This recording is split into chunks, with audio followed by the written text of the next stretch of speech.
Hello again. This is Out of the Mud Studios, and you're here with another week of Lessons with Larry, episode 31, Business and Real Estate, with Todd Harris and JB Frazier. Good evening, good evening, good evening. Glad to have y'all. I have a man, JB Frazier and Mr. Todd Harris. I get him in on the screen. I like to see him, and we're gonna have a discussion tonight about investing in real estate and business in general. We have Todd Harris here, an esteemed businessman and real estate broker as well as agent, and he's very knowledgeable. And he came here tonight with lessons with Larry to share some of his knowledge on real estate and business in general. So if anybody have any questions, you can call in as usual. What's the number? I don't know for sure. I'll give you the number in a few. You want to say? Because I didn't forget it, but I will give it to you in a few, and you can call in and ask Mr. Harris any questions or you have any comments or concerns. So um, the number is 810. I mean, excuse me, 248-820-5053. That's 248-820-5053. Yeah, so Mr. Harris, how you doing this evening? Not bad, thank you. I can't hardly hear you. Can you speak up, sir? Okay, not bad, thank you. Can you hear me Okay, now? okay. Yeah, I can hear you now. Yes, sir. Yes, Okay, sir. good. And Mr. Frazier, how you doing today? Pretty good, pretty good. How you doing, good brother? I'm good, doing well, man. Mr. Harris, I'm glad to have you in. How you doing?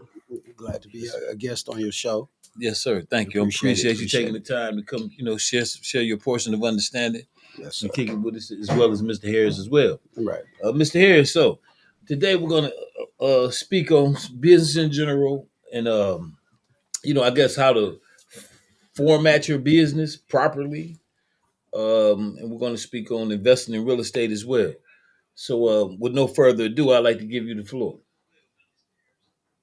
Okay, thank you. Yes, sir.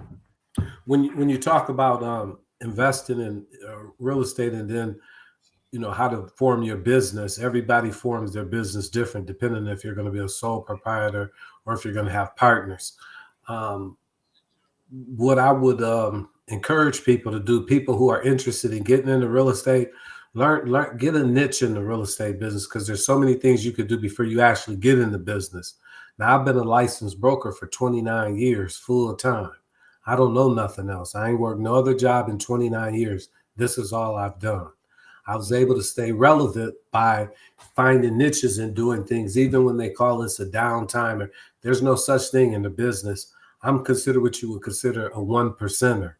That means it's 1% of us realtors doing all the business. It might be thousands and thousands of realtors, but only a handful is doing the business because most people get a license. It's a quick license to get. You go 5 days, Monday through Friday, you take a test. The following week, you have a license, but you don't know nothing about selling real estate. And unless you came in through it through family, right? Your family, your grandparents, your parents, your mothers, all those people were in the business. They passed the business down. That's why lawyers, their children become lawyers, doctors, their children become doctors, realtors, etc. But this is such an easy business to get in. It's not like you could pass it down to be an attorney because if you get a bad record, you're not getting a law license, right? So it is a lot more study and a lot more stuff you have to do. So with that, I tell people, a lot of people say, I want to get a real estate license. And I say, don't. You better off without one because you don't have, when you get a license, you held to another code of ethics. You see, There's certain things you could do as an investor that not being licensed, I can't do as a realtor. For example, when people ask me to sell their house, I don't say, well, let me buy it, even though I could, but it's a conflict of interest. So I never have. Because if you come to me and expect me to give you a market analysis, tell you the value of your house, do my due diligence and really work for you, I can't be trying to buy the house, right? So as an investor, you got a lot of opportunity. I guess if somebody if you guys just have some questions, what would you have? Have you ever thought about doing any investment into the real estate business? Either one of you? Yes, definitely. Yes, I have. Okay. I have. Okay. Well, I know you have done some. Yeah. Yeah. And what about you? Oh yes, I've definitely done a lot of research and had a lot of thoughts of investing into real estate. Okay. Have you did any?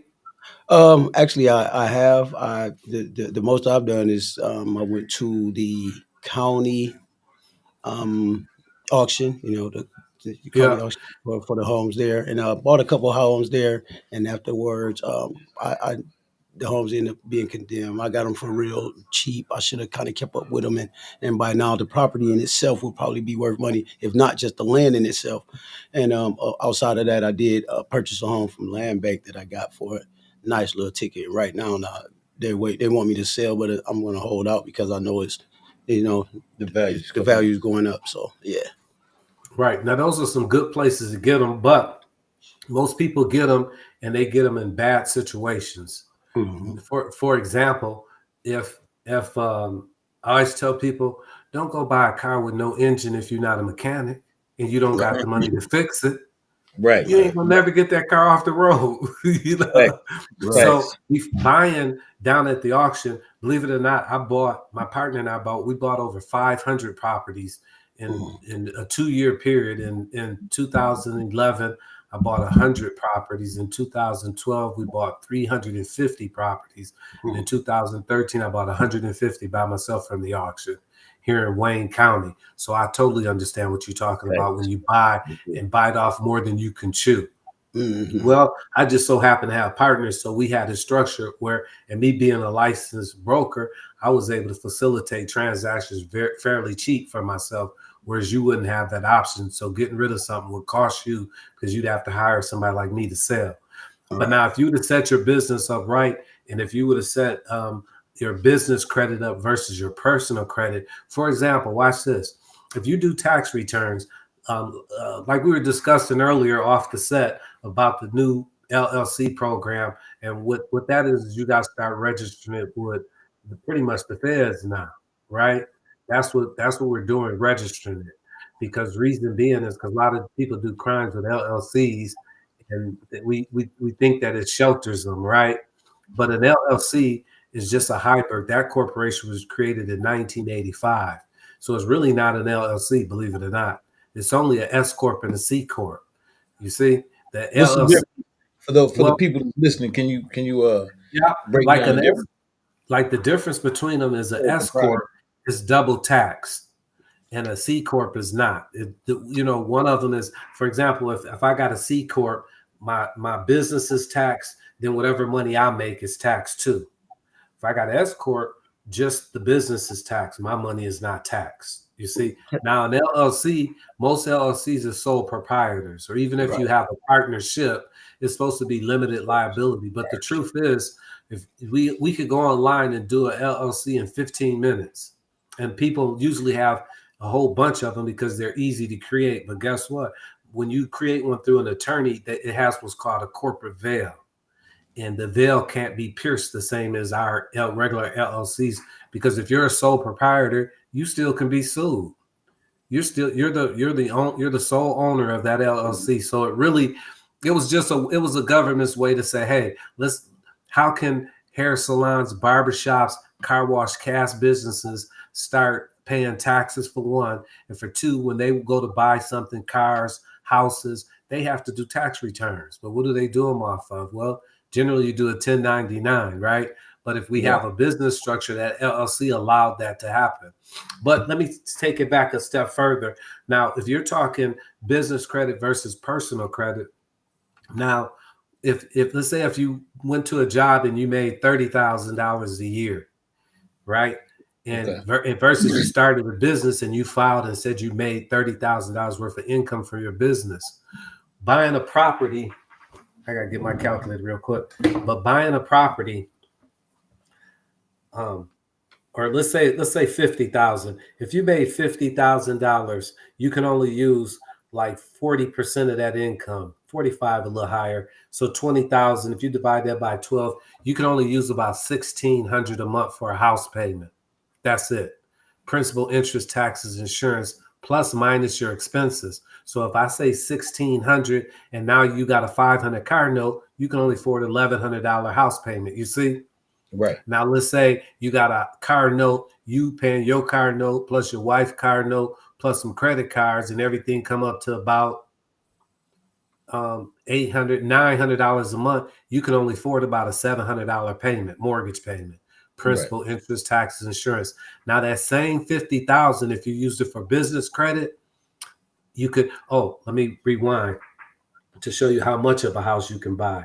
So at $150,000 house price, let's say minus, if you're doing FHA 3.5% down, you'd be financing right about now about 6.5% interest. Your payment would be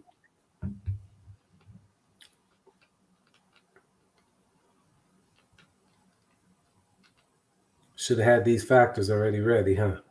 Your payment would be $920 a month, principal and interest. So the only thing you can afford is a $150,000 house. Now that same $50,000 worth of income, if you use it for business income, you could afford about $300,000, maybe $325,000. Wow. So you see the big difference, the power. Yeah. Now, when most people have businesses, like 99% of people get denied for business credit because they don't have their businesses structured right. People going with LLCs, and we don't. The major things is when you file an LLC, everything has to line up at Lara and for the state of Michigan. It has to line up with your residence, your cell phone, your regular cell phone, your business. All that stuff has to line up. So when you, like, for example, do either one of you have a Dun & Bradstreet account?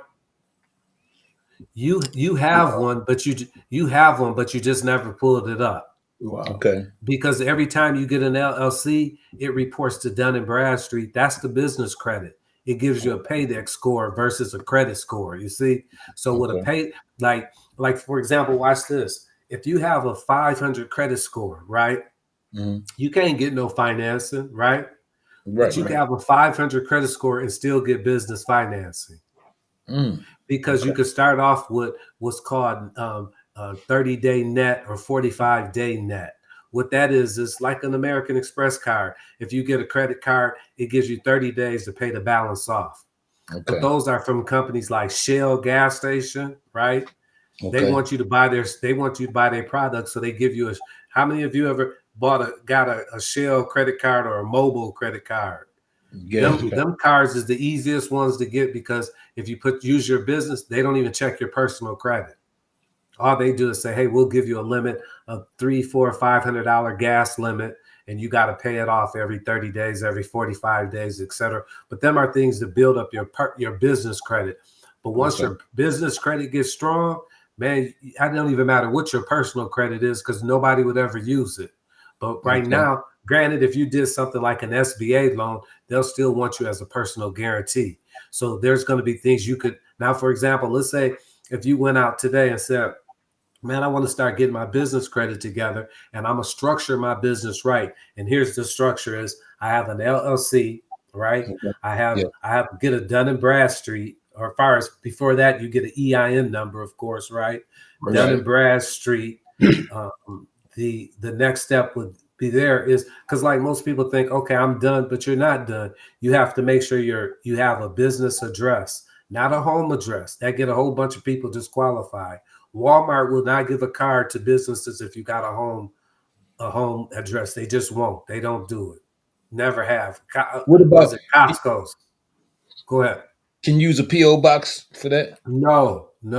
There's different sites. A physical location. A physical address. Now there's companies that you can hire. Like down the road, the next episode, I can give you a list of stuff like, hey, if you need a business address, here's a place you could use. It might cost you $60, $70, maybe $100 a month, but it's not a P.O. box. It'll make you appear like you really got a brick and mortar. You see, when investors investing, they invest in, man, not just around the States, they invest around the world. Right. And when they invest in something, they want to know, okay, is this a legit business? So, and even your cell phone, they don't want to because here's the thing: if you don't have a brick and mortar, how do I find you? Right. If I give you an unsecured loan, how do I find you? Right. It's hard. Right. You know, so like we always hear about hard money lenders. Everybody heard of those, right? Yeah. All those are people like me and you who got real good business credit, got a $5 or $20 million loan, and they get it at 4 or 5% interest and loan it out at 15 to 20% interest. Wow. Fool this game. Wow. That's it. Sheesh. That's it. And then at that point, most of them would do things like if they loan on properties, they'll do like a 40 or 50% LTV. That means loan to value. Okay. They won't do a lot of because they like, whoa, there's so much equity in there I can't lose, you see? But I get to take that money and use it and make money off people who don't have a business structure set up right. But it's a lot more to it that I'd have to go over with you because you'd have to have the email, you have to have a website, you have to have a phone number, all these things to really set a real business structure. Then after that, there's tiers in business financing, tier 1, tier 2, down to tier 5. So new people got to start off at tier 1. Those are small credit cards, Uline, that's a supply place, Staples, all those places like that. Anybody can walk in and show some LLC papers and get a credit line immediately. They don't even ask you to be a personal guarantee. So it means they're not going to check your personal credit. You see? Okay. Yeah. Hey, Todd, this is amazing information that you're passing along. So I have a question, and maybe this it is has to go. Excuse me. By the way, pardon me. That would be George F. Grundy the second. That's asking the questions. He's off camera now, but George F. Grundy the second. The second. All that's right. what's it. Yep. And I'm the guy that gave the introduction. The wonderful intro. So go ahead. Yeah. So Todd, my question is from a veteran's perspective. So I'll take my own personal life as an example. So I'm considered unemployable through the VA, and you know I'm also disabled through Social Security. But I try my best to stay busy, stay motivated, get stuff done as much as it falls within the parameters of the law. Now, being that I'm 100% disabled through the VA, if you understand the disability ratings and stuff like that, and me trying to leverage or do things to make this work for me so I don't have to feel like I'm on welfare and I can't create no money for myself because I can't go to a job because they scared I might go postal or something. How, if you ever dealt with any veterans, would you help them structure something to make it work within that process, within how they're structured with the disability? Yeah, 100%. I would say thank you for your service, but I'm a veteran too. So welcome home. And thank you for yours. So it's always hard to tell somebody. They be like, "Oh, thank you for your service." And the thing is, no, but for real, thank you for your service. What years did you serve? From 08 to 12. I did. I went to the Marine Corps at age 29. Joined, had to sign all of the different waivers, and got in. Did my little time. Went to Afghanistan, came back. And now I'm here. Okay, that's interesting. I did my time from 87 to 90. Okay, old school, right? Yeah. So you saw a little bit of the golf, right? Yeah, let's see a little bit. But with that being said, is now VA. A lot of people think VA is special. It is if you know how to utilize it, but for the most part, it's not. VA was created in I'm about to make this one up. I want to say 1931. Nope, it started after the Great Deal, right? Remember the Great Deal? That's when FHA came into existence. After FHA came in, VA came in because veterans were coming home. And guess what? They didn't have jobs or have credit because they didn't have a chance to have it. You see?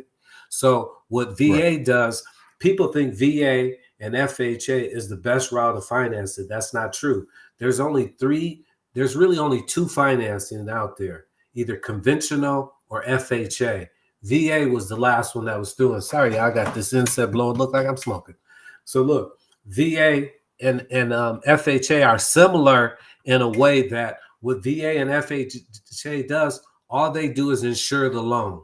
That's it. They don't give no money. They don't give no down payment. They don't do nothing for us veterans. What they do now, it is easy because we get in with zero down, but the seller, is this camera still on me? Yeah, we Yeah, good. you're good. Oh, We good. yeah. The seller still has to agree because they pay closing costs because we are veterans. You see, that's how we get in with zero down. But what happens is, in order to really understand it, it's almost a 20-minute, but I'll say it in 5 minutes or 2 minutes to let you understand it. Let's say if you were getting a loan for $100,000 and you were getting it conventional. Conventional tells me, Todd, you got to put down 5%, right? And they're going to give me 95%. So that means out of 100,000, I got to bring 5,000 to the table, right? Do you ever wonder, well, why just don't give me the whole 100? Why I got to bring 5,000? That don't even make sense, right? If you're giving me $100,000 loan, why I got to bring 5,000? Right. Well, reason why is because all conventional loans across the board is protected by Magic, the Mortgage Insurance Corporation. What they do is they insure the loan for 95% of it. You see, so if we put down 5% and a lender give us a loan, now that loan is 100% covered. You see, there's no loss. Now, what FHA did is say, hey, we're going to go a step better. We're going to make it where they only got to put down 3.5%, and we'll insure for 96.5%. So now I get to get an FHA loan with 3.5% down because FHA is insuring that loan. That's all FHA does is insure it. Means if I fail to pay and it goes into default, guess what? Lenders can't lose because FHA is going to pay them that other $96,000. You see? And I already paid the 3.5% down. So if FHA gives that lender the 96.5%, they got 100%. Now VA insures it for 100%. You see? So that's the difference there. Now with FHA, you still have FHA and VA, you still got to qualify the loan. You still need decent credit, a 620 or 640 credit score. You still got to have income to support the credit, the loan you're getting, right? You got to do all that. So for me to say, if you're a veteran, if you wanted to get started in a business or if you wanted to invest in the business, you could do like a grant or you could get a nonprofit. Then that would help you get into that. That would help your VA status. Oh, go ahead. That was my next question. I have a 501c3, and I really hadn't got it off the ground. I did. You do have my mission statement and everything, but I hadn't, went about it yet. And I was wondering, what do you think is the best way to go about it as far as what I'm doing? It's called Better Your Neighborhood Foundation, and I'm just kind of give you a little input as to what I'm doing. It's called Better Your Neighborhood Foundation, and I plan to kind of go around the city and the blight, some of the condemned properties, and find the owners and ask them, what do you plan to do with this property? Do you want to sell it? Do you want to get, you want to sell it for, or you want us to fix it up, and in turn you pay us, but we want to do something about this property. Just trying to figure out, what's the best way to go about it, in your opinion. Since that you already, how long have you had your LLC? It has been established, I want to say 4 or 5 years now. Okay, so then I would say start a new one or don't use it. Okay. Because what happens is when you have a nonprofit, I know, Larry, you look like what? Oh, where that comes from? No, truth be told is what happens is this: when you start an LLC and you don't do nothing with it, it means you just did it to be doing it. Okay. Most right now, I always tell people, don't mess with the 503. Start, like for him with the veteran, I said start it because he could be his own spokesperson. He could say, hey, look, I got some PSCD. This is what I'm dealing with. But the issue is there's so much red tape in that is a lot of people get in troubles with those and they get shut down because when people give you money, they want to know what you're really doing with it. Right. If they say it's in a nonprofit. And generally, it's hard to get because athletes, entertainers, and everybody else, guess what? They start their own nonprofits because they want to give to what they want to give to. Right. Or somebody, their family and their friends start a charitable thing and say, yeah, let's start something in your name. And it sounds good. They get the tax write-off. I always say, when you start a 501(c)(3), be ready to donate to it. You see, But when you start one and it sits for 4 or Donate. 5 You years, said, hold on. You said donate to it. yeah, like establish yourself, and then you donate to your nonprofit. And when you Right. can show people that, look, I started this nonprofit, but I donate to it. Then Kind of guess like what? my nonprofit. Exactly. Because then guess what? Now I want to donate because you do it. But if you start one and you ain't did nothing with it and it's set 4 or 5 years, the problem with that is people look at it as like, oh, you just did it because you could do it. And you don't really, you know what I mean? Like it's kind of like this. Do you go to get a loan at the bank and sit on the money for 4 or 5 years? No. No. So Todd, it's You get interesting that that you said that piece about the veteran nonprofit thing. So back in 2015 November, I did start a veterans nonprofit called Veterans of Now. It's a 501c19, and next year will be our 10th anniversary. So, and since our inception, we serviced approximately 50,000 residents in the city of Flint, a large part during the water crisis and such. So, all those things you just said, I understand.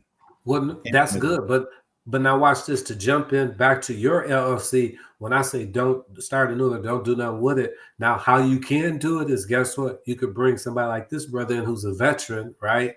Or you could take your LLC and get that business structure set up. Now, watch this. This is another thing I forgot to throw in on that business structure. When you start dealing with business credit, I can start my business credit and have a 500 credit score.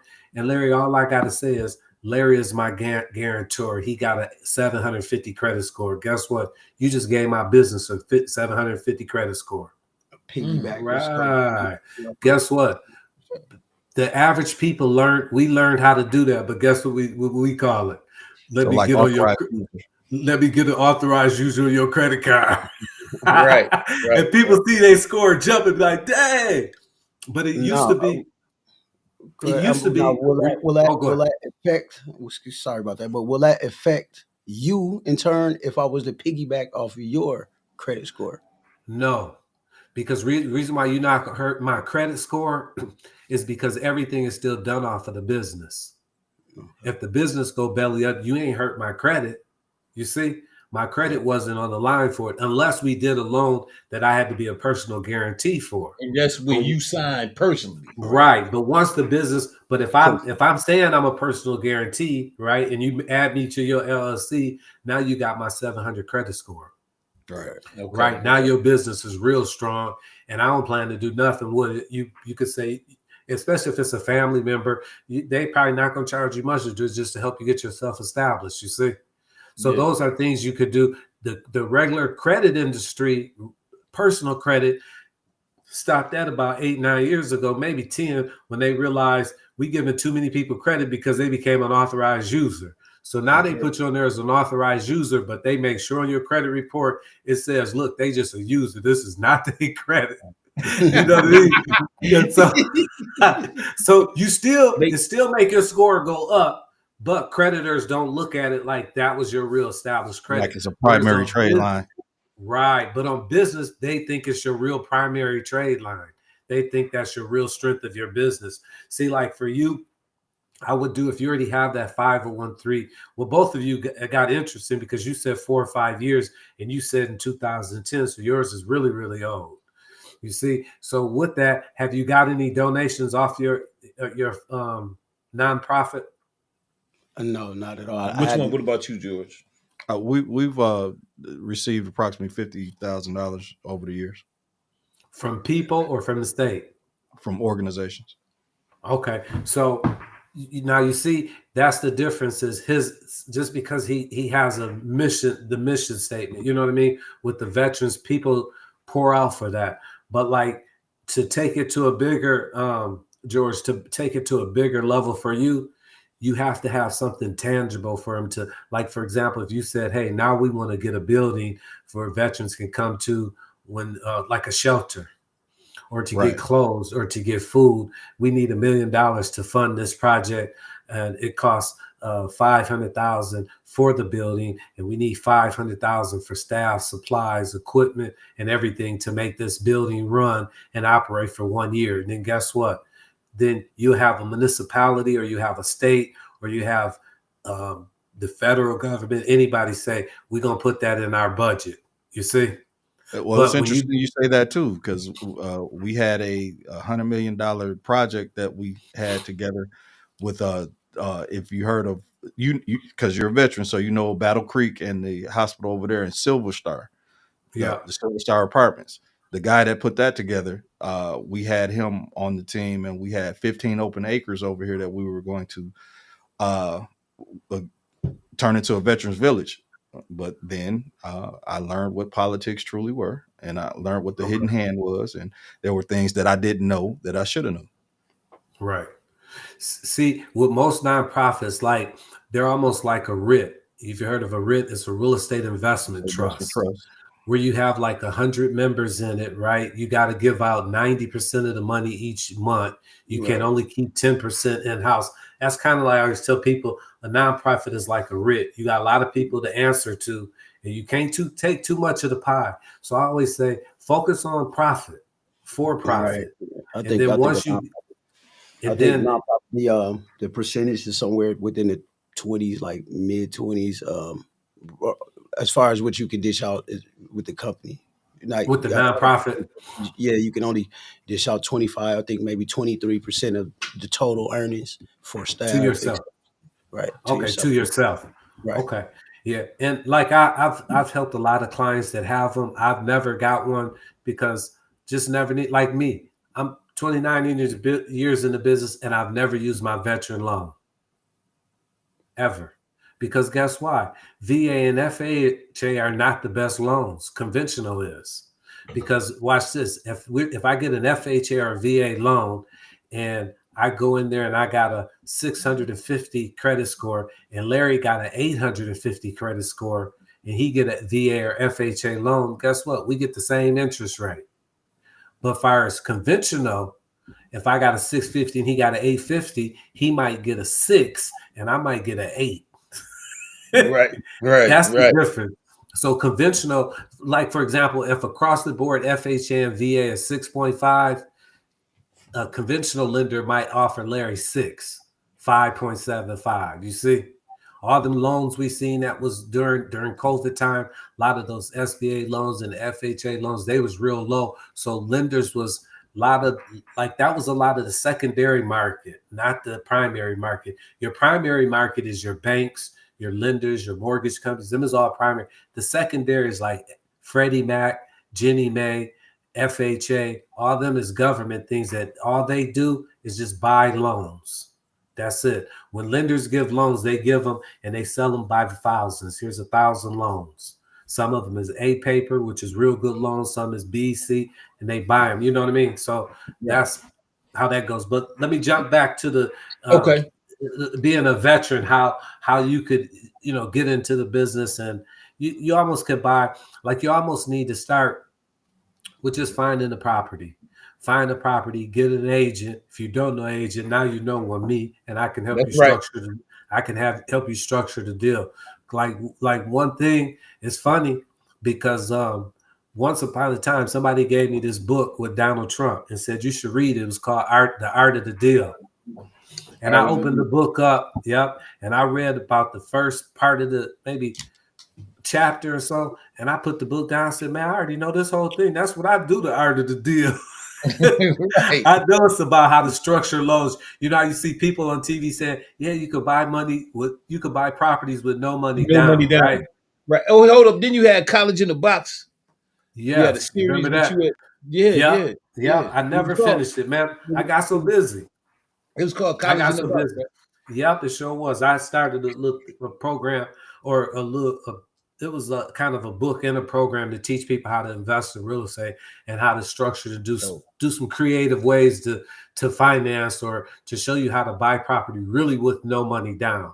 Two things you need is good credit and you need a job, period.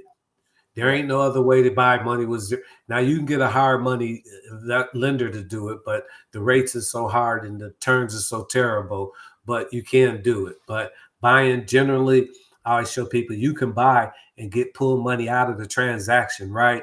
But when most people get in investing, guess what? We all think residential, flip a house. No, Investing is commercial. Commercial. Right. It's 5, 6, 20, 30, 50 units and up, not one single house. Single houses is for residential. That's why there's Right. different laws. Like, watch this. Do you know to build a house, you need a builder's license, right? Right. To build an apartment building, you don't need, I'm sorry, to build, you don't. Apartment building or the mall, you don't need a license. All right. You could build the mall without a builder's license. Subcontracting. But you cannot build a house without a license unless you're going to live in it. You can live in it. If you build, you got to live in it for 2 years before you can sell it. Okay. You see, but a commercial. So I only said that to say the laws with commercial investing and residential investing is totally different. You see, there ain't no, like, for example, if I bought a property and it's worth, let's say, 300,000 and I paid 100,000 for it. Well, with a commercial loan, I can get them to give me 200,000, $100,000 for the property and $100,000 for my pocket to fix it and rehab it, right? Mm-hmm. And most people would say, well, give me 150. So now I got 250 out. But with residential, it's a little trickier. You know, if you're owner occupied, 95% of real estate is all owner occupied. You know, people are buying to live into it, or they say they're going to live into it because they want to get in with that 3 or the 5% down. Most investment property, if you're doing single families or even two families or duplexes, you need 20% down as an investor. You see, Now, how do you creatively do that? Well, what you do is, let's say all of us know family and friends and people that got property they want to sell, right? So I can approach them and say, hey, you want to sell it for 100? Okay, I'm gonna write the offer up at 150, 160, and you're gonna give me 60,000 back for a repair allowance, right? So now I really bought with zero down, because you figure if we wrote it up at 160, you figure mine is 20%, which is 32,000. Then 128 comes. There's only 128,000 left. Once I pay him his 100,000 of what he wanted, now I got 28,000 to the good. Really, I got 60,000, but the 32,000 paid back the 32,000 that I put down. So I put that 32,000 back in my pocket plus another 28,000. So that's how I bought zero down. But I still got to bring the money. Now, creatively, a lot of lenders are doing things where now with investment properties, you can get the money gifted. Before you couldn't. You guys heard of the gifting for residential, right? Somebody's buying. Okay, like for example, if you was buying a couple get married and then someone they family, you saying if someone they family like give them a gift, say I'm gonna pay the down payment for your home or something like that. Is that what you're saying, or something different? Like for, let's say if you were to do you was buying your home and it was your principal residence, and let's say you needed $5,000 to close, or 10,000, I could gift you the $10,000 and show as your down payment. Anybody could. Anybody could say, your family say, I'm gifting you the money to buy. You just can't borrow money to buy, right? But you can get a gift. That's for residential. Well, there's commercial loans for investors that allow that too now. So watch this. Now you could get somebody to gift you the money, 50, 60, 70, $100,000, pay them 5% back on their money. Yeah. Hey, I only need your money for 72 hours. You see? They put their 100 grand up, they make back 105 or 110, but you might have pulled out 170. You see? Okay. But you gave them 110, but you put 60 in your pocket and you got the asset. You see? So back to you really do, even if not me, you need a real experienced realtor who knows how to structure transactions. But as you get going and you do this a few times, oh man, this sky's the limit. Yeah, right. And I can bear witness to what you were saying, but everything that you said but when you said from buying the 500 properties in Oakland County, was it Oakland or Wayne? Oakland, right? Wayne County. Wayne County. Okay, Wayne County. You know what I'm saying, and everything. And being a full-time broker, I've witnessed that. And hey, like I say, you the coldest businessman that I know. For real, and I say it behind your back. So now I'm just saying it in your face. For real. Right. Thank you. Appreciate it. For real. Yeah, that's a fact. Well, the key is Question. Okay, with an S corporation, okay, because I've been studying this for a long time, and from my understanding, it was an advantage. I mean, it was, I guess, a tax advantage as far as an S corporation. Just say if I had 5 different businesses, I got a barber shop here, I got a store here, I got this here, I got this. I got 5 different businesses going under one umbrella, right? So, do you, from my understanding, they said you would receive, I guess you would pay tax and receive taxes for each business, and you would file each business in itself and then file the whole corporation as a whole. I mean, the S corp as a whole. I right, mean, is right. that correct? Yeah, I always tell people, I mean, you got to get a good tax accountant because without looking at your real financial situation, I really couldn't tell you how to structure it and what's best for you. But generally, there's somebody who's really sharp in the accounting. They can show you how to set up. Like, have you ever heard of a bear share account? What that is whoever bears the share holds the account. That's how people take money and take it overseas offshores through bear shares. You see, so they take it and say, I mean, you don't do it to avoid taxes, but you could do it to say, hey, I don't want to make this property tax. Now, what I do in structure is 1031 exchanges. What that is that's something where you could keep rolling the tax liability for year after year after year. So let's say if I'm selling something and I'm walking with 100,000, instead of taking that 100,000 and being taxed 30-40% on it, right? I just roll it to the next investment and it's never taxed, Right. and you just keep going. That's called using a 1031 exchange. You see, now at some point down the road, you're gonna have to cash in, but there's different strategies you could do. For example, you can buy, like Larry, you got a house, you and Sis can buy another house, and y'all could say we stay at that house 3, 4, 5 months out the year. And then after 4 or 5 years, they could say they had residency there for 24 months, 2 years. They could sell that house and as a married couple make up to $500,000 tax-free money. Just a way to structure. Right. So it's a lot of different ways to structure your investments, like it's hard to say a real game plan here on a podcast because it really requires a one-on-one evaluation of what your business is, what you got going on, what you need, because you might have everything already set up right. You know what I mean? And you just telling me something and I'm listening, but I don't see it. You know what I mean? It's like when I go, if somebody say, well, how much is my house worth? Well, I could do a market analysis. I could pull up a comp. I could pull up comps in the area, but in order to really compare apples to apples, I need to see the inside. I need to come to it, put boots on the ground, put eyes on it. Let me see what it looked like, because then I bring clients in house and say, "Whoa, you think with your that house?" said, Todd, because you done dropped a lot of jewels, a lot of diamonds, Yeah. platinum, and Here's the thing. Listen, see, y'all stop me when I get going if you got a question, because I like to have dialogue, conversation, because I've been to talk 15, 20 minutes and I left you way back there. Right. So and you be thinking about something. Go ahead. You doing the thing, man. It's you doing something that a lot of us haven't seen in a while. And that's you giving dropping jewels. Yeah, right. And right here on Lessons with Larry, may I add, and we're gonna continue to do this. Matter of fact, I'm gonna ask you as my brother if we can if you can come at least once a month and give the people some news they can use, something that something that you can get them ahead. That, they may have questions by the end. Yeah, I'd be glad to. And I got a question. This is something that I want to ask for. So, like, we all come from this rock right here called Flint, and we all been in spaces to where, like, what do I do? I don't know what to do. Some of us got zeros. Some of us had some in the pocket because we made some chances and choices. So, from your perspective, you got a person use a zero scenario. I ain't got nothing in my pocket. And you got somebody that they made some moves and they got a little bit sitting. What would you do, Todd, with zero?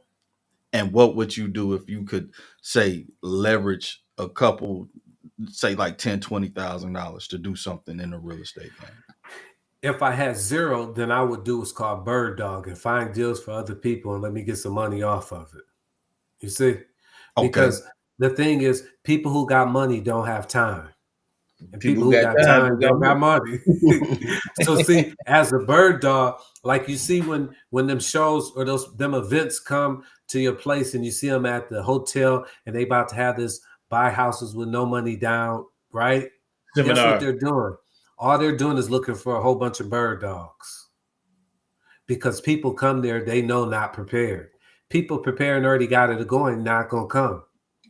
So they bring people in that don't really get, it's not prepared. So they bring you into this conference, show you all this stuff, and say, yeah, go find deals, bring them, and we'll help you evaluate them, because then they'll determine if they're gonna buy it and take it off your hands.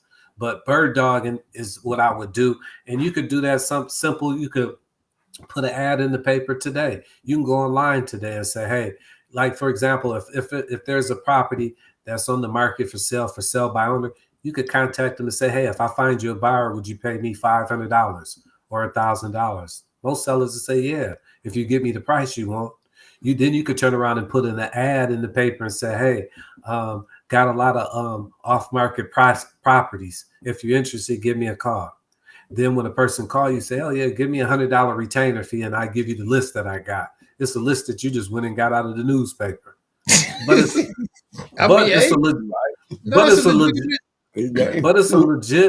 a legit list, right? You ain't lying. These is off-property market properties, and people will buy you for that list. Now if I had some money, some $10,000, $20,000, then I would invest with somebody that's already in the business. I wouldn't try it myself first. I would try to get in and say, hey, do you got an opportunity where I can make some money? Yeah, I got some. It's investors out here that's already doing it. You already know some. You know some people doing it. The key is you can't be scared to ask them to let you in. Man, let me invest with you. How can I turn my 10 into 20? Can I turn my 10 into 15? Hell, I could turn my 10 into 12. If I learn something off of it, it's worth it. You see? Right. So that's what I would do, is try to invest with somebody that's already doing it. A lot of times people be scared to ask people, they ain't gonna want to do nothing. And people, oh yeah, come on, I'll show you. But if you got 20,000 and no good credit, then you still need a partner. Like some of the deals I was showing people is how to structure deals where you don't have no money. You talk to the seller, get the property with zero down. You find a family or friend and say, hey, all I need you to do is go get a $10,000 Home Depot card and let me spend it. I'm going to pay the payment. And when I finish the property, I'm going to sell it. I'm going to pay off the card. I'm going to give you a profit. You see? Sellers will do that all the time, especially in the wintertime when markets sit, property sit. So now we got the regular Joe with some money, no money. Now we got the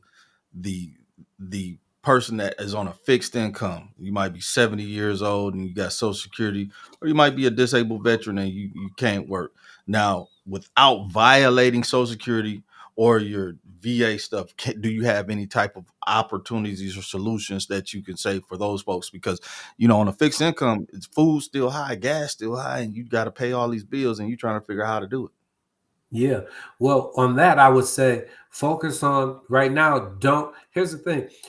I wouldn't care about losing my benefits. First of all, would you give up your benefits if you was financially comfortable? Most definitely. That's all you got to ask yourself. So what is it going to take me to be financially more comfortable than I am on disability than off disability? You can't be scared to give up something that's going to hinder you, because sometimes people get on disability, like FHA, like the welfare system was created at the New Deal. It was only supposed to be limited, but we kept it generational welfare. Generational welfare is, hey, let's stay on this. Now, there's some people that's got to be on welfare. There's some people that's got to be on disability, the whole shebang. But the mindset is a whole bunch of reasons. But some people is just like, for example, I grew up on welfare. That's all I knew. That's all my mother knew. My mother was a generational welfare recipient. We accepted it, the food stamps, the whole nine. I mean, it was just, that was ingrained into my mind. Cheese. That's all. Yeah, it was ingrained in her mind. And it's funny because I look at it now. I used to remember back in the days, we used to laugh and joke at the Jeffersons when the welfare department came over and you had to hide all the stuff that was the man's in the house. You had to hide the man clothes, the shoes. It couldn't be no man living. The iron. Y'all ain't Right. supposed to have And no so, iron. right. So for somebody like yourself that's on disability, man, I would let the sky be the limit. I wouldn't be scared to lose that something that you could surpass. You'll surpass it. You see, disability is everything is even. Whatever your disability is, whatever you got, whatever your rank was, whatever it is, everybody with that same rank, same disability get the same check. Right? But Right. now when you get to getting into the business and you start surpassing and you find yourself 200,000, 300,000, man, you don't care about no disability. You gonna be your own disability services. You see? Understood. Yeah. So don't be scared. That's what I would say. Don't be scared to give up something that you can beat. Now, if disability was 100,000, 200,000 a year, I would say you better keep that job. Cool them heels off. Wow. Put them heels up and cool them off. Right. Now, if disability is that kind of money, then but Right. it's not, because it's a set income, and then it's kind of like retirement. Some people retire, they get and they say, well, I could only make so much, and I'm like, whoa. Man, you can't be thinking about making money if you limit it to what you can make because you're scared of losing something. But I got you, because keep in mind, a lot of people, well, you probably know this too.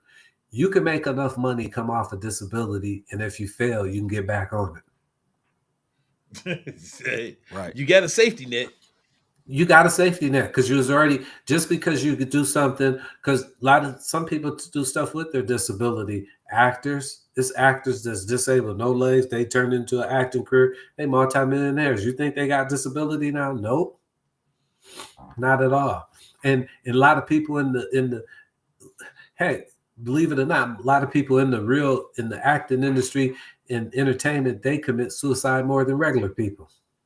And you'd be shocked as far as when you think of the numbers, not the masses, because it's going to be a lot more people than the masses that do it. But if you go percentage, as far as, let's say, out of the 100,000 famous people versus a million not famous people, and the not million might have a couple hundred that commit suicide, but the entertainers might have 50, but with their numbers, that's a big high number, if we're going off of the percentage. So that's what I would say is I would start and just look up, man, and don't even think about what you already got. Think of that as a safety net, and then figure out how to structure things. But with the VA, I would start off with a small 4-unit, like somebody was saying earlier, is getting a 4-unit, living in one side, and then renting the other ones out. Obviously, if you have a home, you don't want to do that. But if you do get a 4-unit and you owner occupied, you can only account for the percentage of the building you're taking. So you're only going to you're not going to be 100% homestead. That means where your taxes are lower, you're only going to get 25% homestead, because the other 75 is an income producing property, But that's what I would do, is find a nice house, because it sounded like you guys had a big project that you was doing, the multi-million-dollar one. But I would do a smaller project, something local. How's your credit? We're gonna put it in Never mind. I was gonna say, yeah, never mind. We don't want to say that. No, but that's good. But then, no, that's good, because if you got to put it in prayer, that means you got to do some work on it. So for you to set up a business and start something will be a testament to people. People say, "Dang, how you start that?" And you've been to show, "Hey, this is how I did it." And back to, you need to start that business credit. Turn your 501(c)(3). You need to get that Dun and Bradstreet. You need to get that. Start building a credit. With all those, I've been a serial entrepreneur trying to figure this out. Like that Cat Williams thing. Try this, won't work. Do this, won't work. I've been doing that, trying to figure it out. I don't sit down and allow the issues that I do have to be the things that control my life.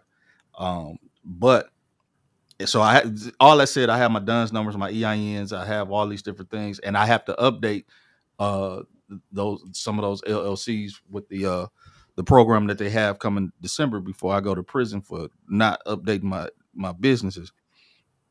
So I do have those things together, and like I said, the veterans organization been around 10 years next year, and we got a lot of movement, a lot of traction, and the board and all that other stuff. So I've been doing my thing. No, you got to set up right. Yeah. And we have our we can go after government contracts with the nonprofit, or we have our Sam's account. All those different things are unique ID. Everything is set up 100% cool with the veterans nonprofit. It's just other things I have to, on the journey of learning it, I got to get together. Well, I think you got a lot of the structure already set. You just need a property or an asset to obtain, and then because there's no deal the same. You know what I mean? So without Hey, if you looking, just so happen to have something you want to donate to the nonprofit, that'd be great. We have our tax exemption, so we can write you the document to make sure that you get your credit for it. So anytime on any of those 15,000 houses you got, you want to donate one, we will be open to receiving. see, and I don't even have that many no more. I got rid of a lot of the properties because they was some headaches to me because there was a lot of single families. It was just the opportunity, you see. So bigger things is in the makings here, not Yes, sir. the single families. But if something do come across and we connect, I would do that because I have clients all the time that want to donate stuff because some people walk away from real estate, you know. Some people just don't want it. Some people don't. There's opportunities like for you having that nonprofit, you can actually like for you, what I would start. Okay, I had to think real quick. What you can do with your nonprofit is start going after properties, looking for properties that's in pre-foreclosure, right? Okay. Contact to the homeowner and politely tell them, listen, my company is going to try to come in here and help and save the home. Not possibly save it for them. Might be saving it for you. And then you just got to reach out to the bank. Reach out to the bank and say, hey, tell you what, if you foreclose on that house, it ain't going to be worth nothing anyways. So donate it to me. And banks will donate real fast because they don't want they don't want no whole bunch of red tape. They like black tape. They like their books to look good. They don't want all the negative assets on there. You see, banks walk away from properties all the time. All the time. Now, guess what? If they got a nonprofit, what you just gave them is the real tax write-off that they want and need. That general public, we don't need it. You know, the smaller guys don't need it, but banks need that. And so, and more importantly is like me, I put boots on the ground. Larry tell you, I go in the house with roaches, rats, mice, dogs, cats, everything. But guess what? A bank ain't gonna do that. Banks they're not even regulated to own real estate because if they owned all the real estate, guess what? They would have a monopoly on us. You see, that's why right now, real estate is so valuable. Do you know in China nobody owns real estate? Guess what? 90% of Americans don't know that. Why we don't know a place with 1.4 billion people can't own real estate in their own country? We should know that. India's got 1.4 something billion people. They're subject to owning one property in, well, certain countries of it or certain parts of it. In Africa, they bury their family in the front yard. That means their house can never be sold. In Canada, they only let Americans buy so close to the border. Some countries don't even let Americans buy. So a lot of people from around the world come here because this is truly the land of opportunity. You could really come here. There's the immigrants. There's probably the population right now of immigrants or in America, Spanish in America is 21%. Minorities, we about 11%.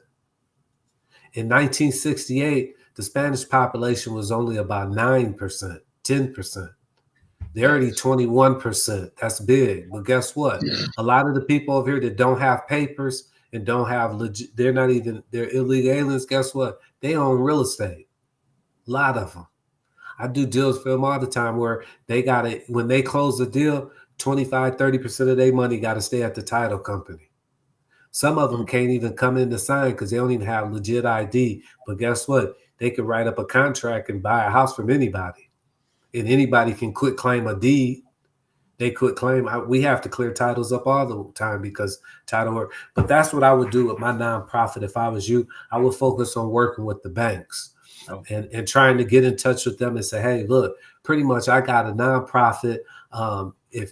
If you give me these properties, I'm gonna sell them, or I'm gonna put veterans in them, or you could structure something to say, hey, you put homes together for veterans, you see, and then a banker might, since your business structure is set up and we work your business credit, not your personal credit, you might be able to get the loan to actually rehab the house, fix it up, and really put a veteran in there and make some news.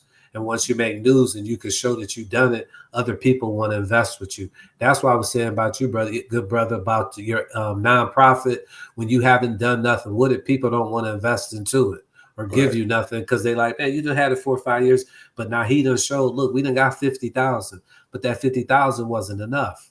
But the fact is he can show a track record. Hey, we've been around, we've done some things. Some people done believed in us.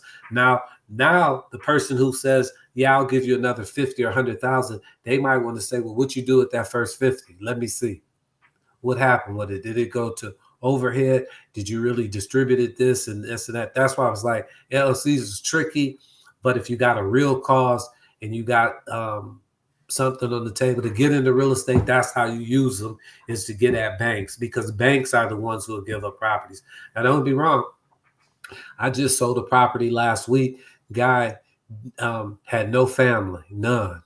2 weeks before that, I sold a property for a lady. Her husband died and his mom died a week apart of each other. And between them, they have 7 properties. And so this lady got 7 properties, real nice properties. She never even seen 5 of them, but she didn't inherit these because of their death. She don't want them. She want to get rid of them. She gonna sell them, obviously. But when people get real estate that they don't want and need, it's easy to get. And the nonprofit, though, the banks will give it. What I'll do is later, maybe next time I come, I'll give you a list of a lot of banks, some of their REO departments, and those REO departments will show you. Let me pull this up real quick. Man, I'm gonna call you the buffet, man, because you got all you can eat. No, he don't play. Man, I mean, for you real. got all you can eat. That's why I actually. And you from Flint too? No, he from Detroit. Oh, okay. I was about to say. And I live in the Detroit area, but I'm really from Wisconsin. Right. He's really originally from Wisconsin. Yeah, that's awesome. It's amazing. I appreciate it, Todd, very much. All right. You probably can't see this computer. Let me get my food out the way. Can you see that? I want to show you this thing. See this said Black Book? Not really. We can't. It's okay, not really. Yeah, the screen. It's not. Okay. Can you see that? But they say 2024 national something. It's Asset Manager Black Book, right? Mm-hmm. Okay. You see that? So now this list here, if you scroll down, see that? This is an asset management company. I don't know if you can see it. Can you? But anyways, this is another one. This is, who is this? Asset Value Solutions. Let me see. All these, this is REO departments all around the country. Okay. Wow. Yeah, see what I'm saying? This like here's Fannie Mae. News. So here's like Fannie Mae. This is Fannie Mae. So you can actually click on this link here, go to the person who's overcharged a lot of these Fannie Mae properties and say, hey, I have a nonprofit. If you got a list that you want to donate, please let my company be in it. I saw some other ones that was, all these are places that you could go to, and Penny Mac is another good one. But all these is asset. Look, PNC Bank. Knowledge. Yeah, I'm definitely on it, and I need. So you see that? Now that's PNC Bank. So if I wanted to, like for example, I don't want to register for these, but if I wanted to register for this, if I clicked on this,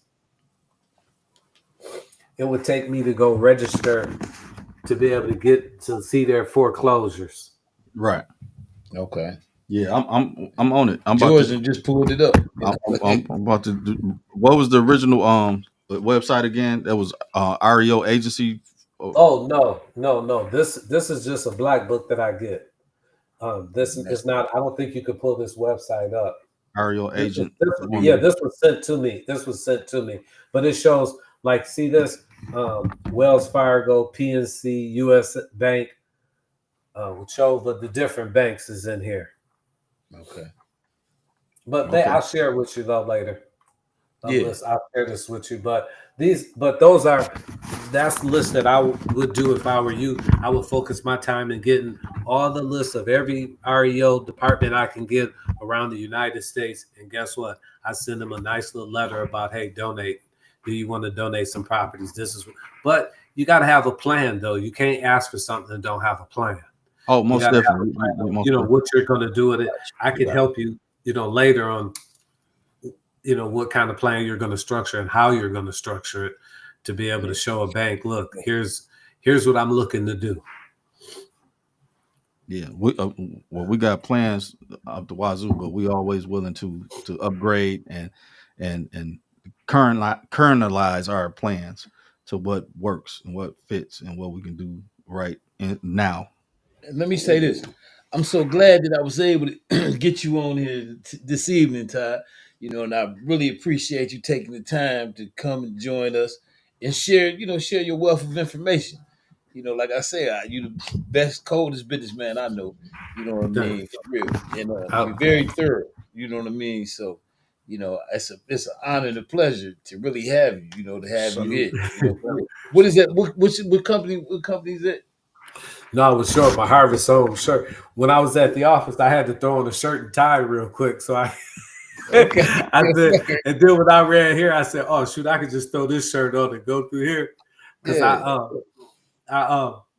I showed you the look. I almost fell when I came home. I was trying to put the ladder up from the Christmas tree. Remember I told you that big old tree? Yeah. My wife got an 18-foot Christmas tree. Oh, yes. Wow. Oh, wow. Yeah, for real. That joint gigantic. Right. It needs to be outside. Right. But yeah, I think what the next time I come on, I'll have a little bit more stuff prepared on how to, because some of even the questions that you just asked, next time I come on, I'm gonna have you a list on exactly like okay, here's some things that you could do. Here, you just gave me an insight to say, okay, if a person don't have no money, what do they need to do? So I'll be able to send something and you can send it out to people and say, oh yeah, here's a little script of what you can do and to get started in it, With yours though, I think whatever direction you're going to, because you're using yours is based around veterans. That's a lot of people have a heart for veterans, especially ones that really do get disabled. Did you get hurt? Yeah, I got issues. Okay. So with that, yeah, there's a lot of money for that. But how do you get to it? Like I said, in real estate, there's ways, but you got other opportunities to do it too. Obviously, you already know, And that's one thing that you do. Structure and deal. That's right. That's one of your strong suits. Among many. Yeah. Because the truth is, you could put any deal together, but the thing is, like what you have to be able to know is what kind of what kind of cap rate the property is going to make, what's the gross rent multiplier, just different commercial terms to be able to show the numbers. If you could show the numbers and you could show the reason why commercial is so much easier to do than trying to get into residential. I always tell people, if you're trying to get into residential business, get into a house to live in. That's what the residential business is about. But if you're trying to invest in the business, invest into the commercial market. Okay. Because the commercial market is not tapped, especially by a lot of us. We don't have as many opportunities because we don't know. We don't know. Yeah, right, we just don't know. We think, whoa, that's a lot harder. A house seems easier. Yeah. Right. A house, but believe it or not, a house is harder. So if a person did a house like you, brother, you got them houses. It's a lot of days you had to go, and it took a lot of you to evaluate and say, man, I ain't gonna be able to put this together because it needed too much work. But if you had the funds put together for it already, you'd have put it together. Yeah. But with commercial, you're gonna get it. It's gonna be easier. It's easier to get your finance for. Yeah. But yeah, brother Todd, I appreciate having you on the show, and brother JB Frazier. I appreciate you too. Salute, So, salute, salute. for Of course, definitely, brother. you know Of what I'm course, saying, but come good to brother. check it out, Yes, come sir. kick Yes, it with sir. us this evening. You know, And I'm gonna send a special shout out to James Mayfield, the the greatest Greatest greatest, Mayfield. Mayfield, the the greatest greatest. Mayfield. And yes, another special shout out to my special friend George F. Grundy II. You know what I Appreciate it. mean? Yeah, Appreciate it. always on the what they call it, The ones and boards, twos The ones ones and on and the two. Ain't twos, no the boards. monitor, keyboard. the I mean, ain't keyboard, the no monitor. Right, turntables, right. but he always okay. He on the mixes and stuff like that. He doing the producing, and we appreciate your production skills. And out of the mud, we definitely got to send a shout out to Out of the Mud LLC. And I really appreciate you, brother Todd. You know what I mean, for coming and sharing your Oh, portion you're of welcome. understanding, being so generous to, to give up the information without, a lot of times it's hard to get the information for people. And I encourage whoever watching, or if you come across this later, I encourage you to check back in, because I'm gonna try to get my brother. I'm gonna try to get him here at least once a month. And he can bring some give y'all some news y'all can use. Because over here at Out of the Mud, and this especially with Lessons with Larry, we try to give you some news you can use. I don't want to teach you how to die. You're gonna die on your own. I want to teach you how to live and live life abundantly if I can. So with that, I'm gonna sign off, and is it anything you like to say before you go, brother Todd? Oh no, thanks. Just I had a good time.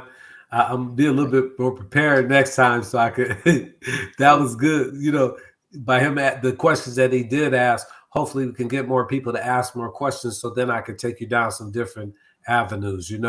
Because there's Yeah, some things that I know right now, but I'm not thinking about it because you didn't ask me about it. But if you right. ask me about it, I'll be, oh yeah, let me go. Facts, facts. And like I say, it's just I'm grateful. You know what I mean, that you take the time and share this information, because like I said, a lot of people, some things a lot of people know, but they keep it to themselves. You know what I mean? Or they, pick and choose who they want to get the information to. You know what I mean? Kind of gatekeep. And you ain't Right. that type of individual. I know for a fact. I done seen on my own accord, you help anybody, including myself. You done helped me so many times, and I appreciate you, brother. You know what I mean? I want you to know that for real, from my heart. You know what I'm Well, saying? thank you. Seriously. Thank Yeah. And like I say, I you the best, for real.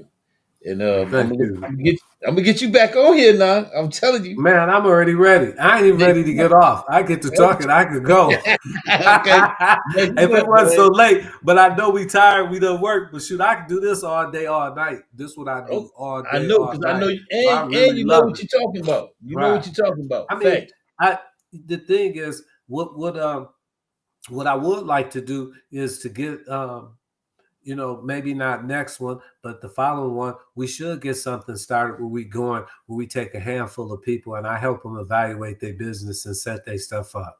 And then Okay, we can really okay. have some examples. And like right here locally could be the first guys, so Yeah, because I would love to help. Because the thing is, every time when you help somebody, how I look at it is you're making an ally.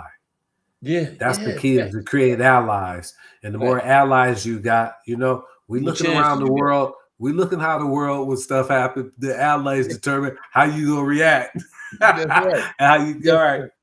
All All right. right, Well, brother. thanks for having me. Hey, give my All right. love to the family, man. You know what I Same, mean? Tell them, same. sis, I said Yep. hey, and give my love to the family. You know what I mean? Yep. And like I said, thanks again, and I appreciate you. And brother Frazier, I appreciate you too. Yes, sir. And thank you. You have anything you want to say before you go, brother? Nah, man, I appreciate all the game that you gave. I soaked it up like a sponge. I will be on your heels because I need some more of Yeah.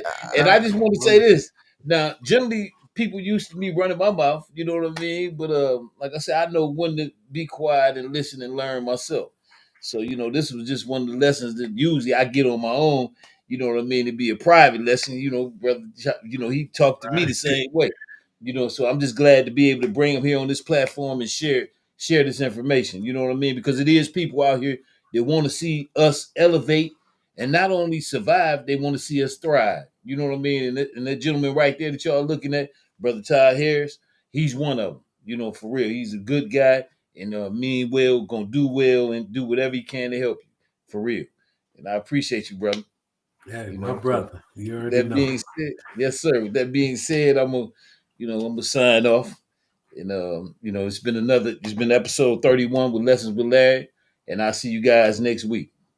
All right. All right. This has been another production of Out of the Mud Media. Lessons with Larry, episode 31, Business and Real Estate, with special guest